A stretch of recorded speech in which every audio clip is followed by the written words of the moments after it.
खेसारी लाल के न्यू एक और गाना के पोस्टर आ गया। इसी वीडियो में शुरू से लेके अंत तक लगा रहिए। हमेशा ऐसा वीडियो न्यू फॉर्मेशन जितना जल्दी लाने को मैं प्रयास करता हूँ।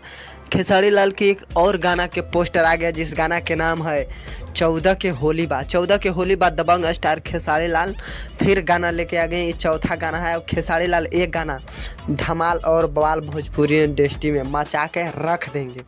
खेसारी लाल जब भी गाना लेके आते हैं तब बवाल और धमाल मचा ही देते हैं खेसारी लाल।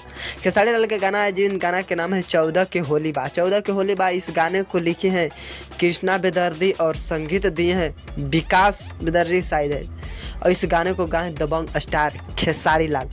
ये गाना तो तबाही मचा के रख देगा भोजपुरी इंडस्ट्री में।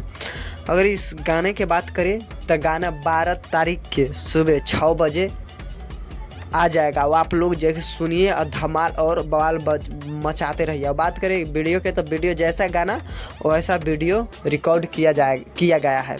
अब आप लोग धमाल और बवाल भोजपुरी इंडस्ट्री में मचाते रहिए। हम हमेशा ऐसा वीडियो न्यू फॉर्मेशन जितना जल्दी लाने को मैं प्रयास करता हूँ। अगर इस वीडियो पर नए हो तो इस वीडियो को लाइक और सब्सक्राइब